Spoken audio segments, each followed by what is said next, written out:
Assalamualaikum warahmatullahi wabarakatuh.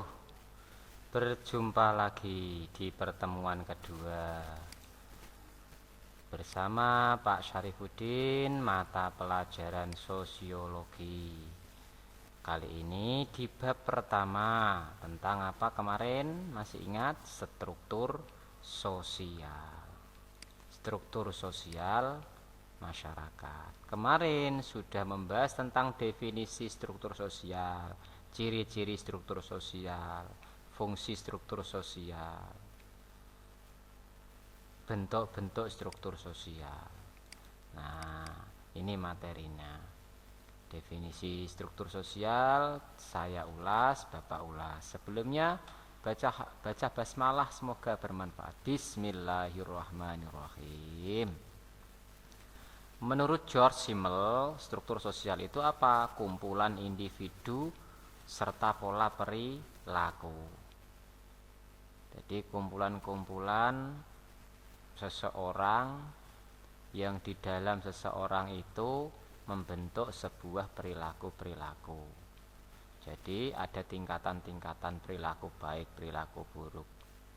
Nah, menurut Surjono Sukanto, struktur sosial itu apa? Sebagai hubungan timbal balik antara posisi-posisi sosial dan peran-peran sosial. Itu menurut definisi struktur sosial yang ada di pertemuan yang lalu. Kesimpulannya, struktur sosial itu apa?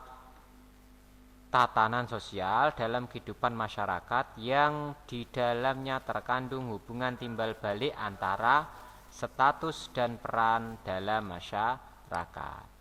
Nah, ciri-cirinya muncul pada kelompok masyarakat, kemudian berkaitan erat dengan kebudayaan, kemudian dapat berubah dan berkembang.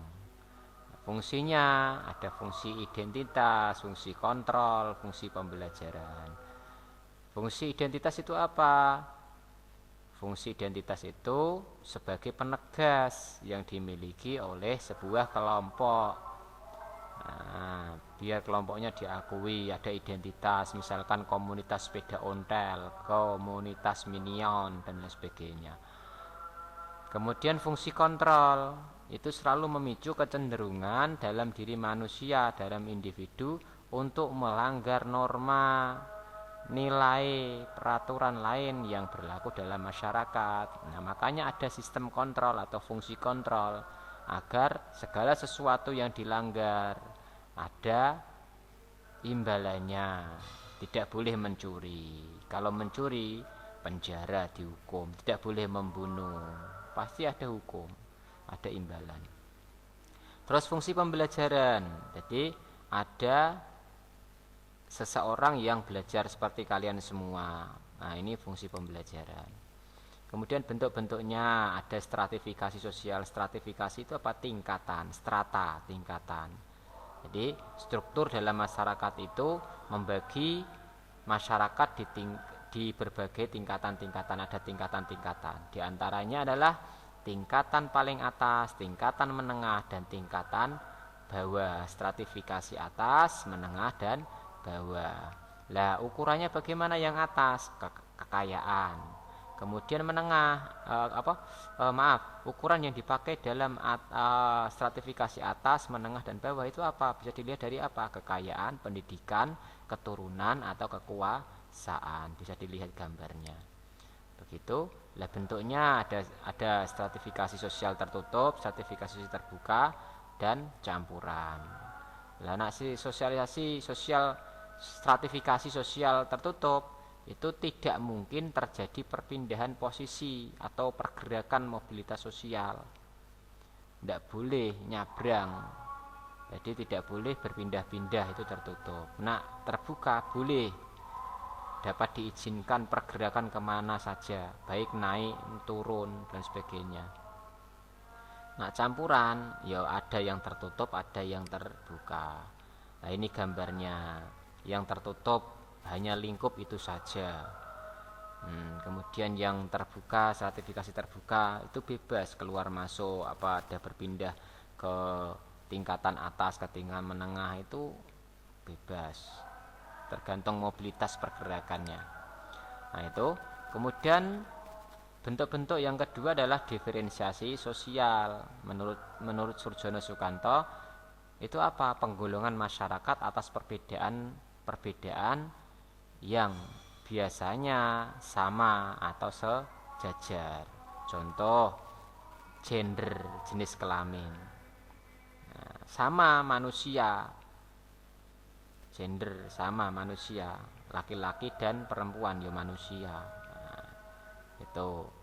Namun di situ ada perbedaan, apa? Perbedaannya laki-laki dan perempuan. Tapi dalam statusnya sebagai makhluk sosial, sama-sama manusia. Tuh. Nah, dalam macam diferensiasi sosial itu ada ras. Ras itu apa? Ras itu ciri-ciri fisik yang berasal dari bawaan lahir. Secara umum itu ada 3 macam ras. Ras Mongoloid, ras Negroid, dan Kaukasoid. Nah, termasuk dalam Indonesia di sini adalah ras Mongoloid. Kemudian diferensiasi suku bangsa. Di sini kategorinya adalah Indonesia itu termasuk negara yang aneka ragam. Suku bangsa, agama, termasuk pulaunya, termasuk macam-macam keanekaragaman dalam kehidupan di Indonesia.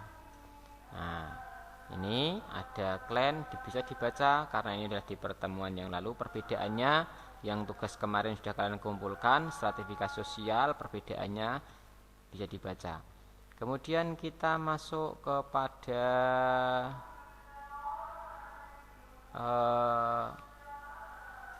macam-macam. Ya, macam-macam tadi. Kita dalami ke macam-macam. Bentar. Nah, maaf. Kita masuk kepada macam-macam kelompok. Macam-macam kelompok sosial.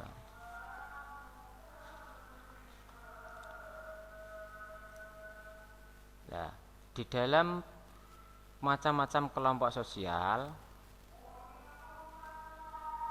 tentunya dasarnya adalah perbedaan stratifikasi sosial dan diferensiasi sosial. Perlu diamati, macam-macam kelompok sosial itu kalau dilihat dari perbedaannya, yang pertama, macam pertama adalah berdasarkan hubungan antar kelompok. Di dalam hal ini, menurut Charles Horton Cooley itu mengemukakan bahwa berdasarkan hubungan antar anggota kelompok sosial dibedakan menjadi 2, yaitu kelompok primer dan kelompok sekunder. Nah, kelompok primer itu apa? Kelompok primer itu adalah kelompok sosial yang memiliki hubungan saling mengenal dan memiliki perasaan kebersamaan. Nah, ciri-cirinya bagaimana? Memiliki anggota sedikit karena primer. Hubungan antar kelompok bersifat pribadi atau kelompok atau yang pribadi atau akrab lah. Kemudian mengutamakan komunikasi tatap muka. Kemudian mengutamakan kebersamaan yang membutuhkan waktu relatif lama, bersifat informal. Keputusan dalam kelompok itu bersifat tradisional dan kurang rasional. Nah, itu kelompok pertama. Kemudian kelompok yang kedua adalah kelompok sekunder. Kelompok sekunder itu terbentuk karena adanya kepentingan yang sama sehingga kerjasama didasarkan pada hitungan untung rugi. Contohnya pekerjaan, pedagang. Nah, ciri-cirinya bagaimana? Jumlah anggota kelompok itu besar. Hubungan antara kelompok itu tidak bersifat pribadi atau tidak erat. Komunikasi tatap muka itu dilakukan dengan jarang. Terus para anggota itu berada bersama-sama pada waktu yang singkat, jadi tidak lama, waktunya singkat. Kemudian antar anggota itu tidak saling mengenal, ora ada kenal. Yang keenam bersifat formal. Kemudian yang ketujuh, keputusan dalam kelompok lebih rasional dan mengutamakan efisiensi. Nah, itu adalah macam-macam kelompok sosial didasarkan pada tingkatan sosial atau dilihat dari perbedaan stratifikasi sosial dan diferensiasi sosial. Kemudian macam-macam kelompok sosial yang kedua itu adalah berdasarkan sudut pandang individu. dibagi menjadi dua, in group dan out group. Kalau in group itu kelompok sosial identifikasi dirinya berada dalam kelompok tersebut. Contoh in group itu misalkan mitra keluarga besar SMA Islam Anindom. Lah maka disebut sebagai siswa SMA Islam Anindom. Lah out group itu anggota kelompok yang di dalam kelompoknya itu lawan dari grupnya atau luar dari grupnya. Nah, terkadang ditandai dengan sikap antipati sehingga dapat memunculkan sikap etnosentrisme. Etnosentrisme itu apa? Sikap untuk menilai unsur kebudayaan lain dengan mengukur kebudayaan sendiri dan sering dihubung-hubungkan dengan istilah kami, kita, kemudian lawan, mereka, dan sebagai itu. Contohnya seperti itu. Macam yang ketiga, berdasarkan erat longgarnya ikatan dalam kelompok. Ada kelompok yang disebut sebagai kelompok Gemeenschap atau paguyuban. Sering kita mendengar paguyuban. Nah, paguyuban ki istilahnya apa? Istilahnya itu Gemeenschap. Artinya paguyuban atau Gemeenschap itu adalah bentuk kelompok sosial yang anggotanya diikat oleh hubungan batin yang murni, yang bersifat alamiah dan kekal. Nah, ciri-ciri Gemeenschap atau paguyuban itu bagaimana? Hubungan antar anggota itu bersifat menyeluruh dan mesra. Hubungan antar kelompok dalam antar anggotanya bersifat pribadi atau privat, dan hubungan hanya untuk dalam kelompok, tidak untuk orang-orang yang di luar kelompok. Nah, itu Gemeenschap. Gemeenschap juga ada macam-macamnya. Ada Gemeenschap by blood, Gemeenschap of pledge, kemudian Gemeenschap of min.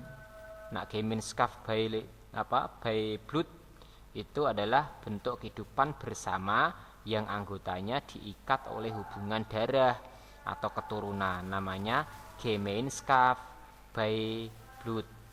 Kemudian Gemeenschap of pledge itu bentuk kehidupan bersama karena berdekatan tempat tinggalnya sehingga dapat saling menolong, contohnya RT RW lah, seperti itu. Yang ketiga Gemeenschap of min, yaitu bentuk kehidupan bersama terjadi karena mempunyai jiwa dan pemikiran yang sama atau ideologi yang sama. Itu Gemeenschap. Kemudian yang kedua, bentuk-bentuk erat longgarnya ikatan dalam kelompok yang kedua. Yang pertama Gemeenschap, yang kedua adalah Gesellschaft. Gesellschaft itu sebutannya adalah patembayan. Apa arti patembayan? Patembayan itu adalah kelompok yang didasari ikatan lahir yang jangka waktunya terbatas. Hubungan perjanjian yang berdasarkan ikatan timbal balik.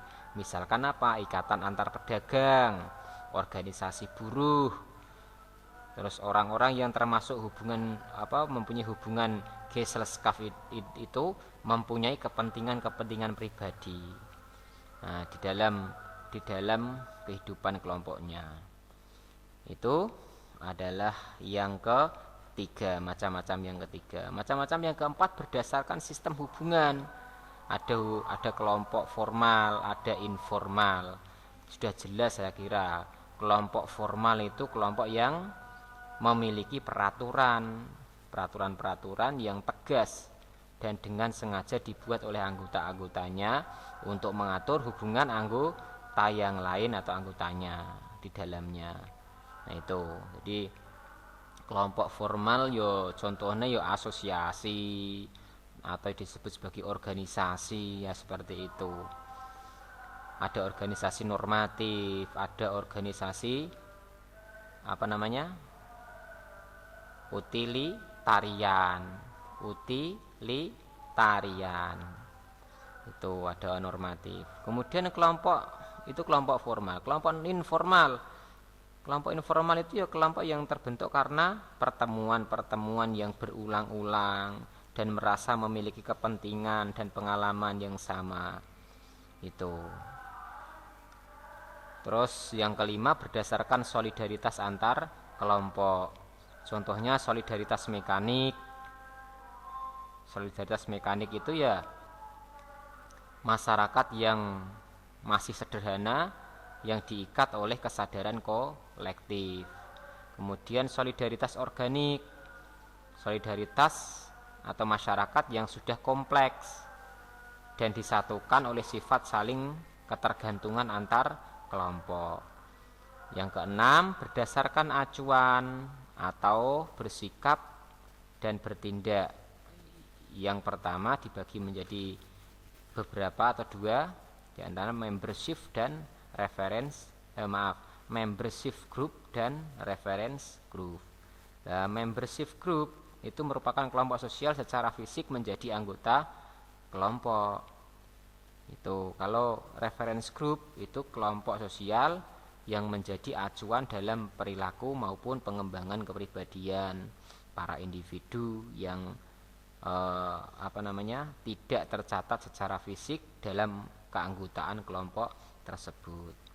Nah, itu yang ketujuh, berdasarkan cara terbentuknya itu kelompok semu, kemudian kelompok nyata. Kelompok semu itu apa? Ya tidak nampak, tidak direncanakan, tidak terorganisasi, tidak ada interaksi, tidak ada kesadaran atau tipe kelompok. Kemudian kehadirannya juga tidak konstan dan sebagainya. Contohnya kerumunan, terus massa, terus publik dan sebagainya. Kemudian yang kedua itu kelompok nyata. Nah, kelompok nyata ya kebalikan dari kelompok semu. Kelompok nyata itu ya kelompoknya statistik. Jadi terencana, terhimpun. Nah, itu ada kelompok masyarakat. Kelompok masyarakat ya terbentuk dengan sendirinya, seperti masyarakat di sekitar kita yang kita lihat ini. Kelompok sosial, kemudian kelompok asosiasi, ya semuanya itu dibentuk dengan sengaja, terorganisasi, ada interaksi, ada kesadaran. Nah, ini adalah perbedaan hasil dari perbedaan tingkatan stratifikasi sosial memunculkan macam-macam kelompok sosial. Ya, mungkin itu yang dapat Bapak sampaikan tentang macam-macam kelompok sosial. Baik, dari penjelasan Bapak tadi berkaitan dengan macam-macam kelompok sosial mungkin cukup. Kita akhiri, wabillahi taufik wal hidayah. Wassalamualaikum warahmatullahi wabarakatuh.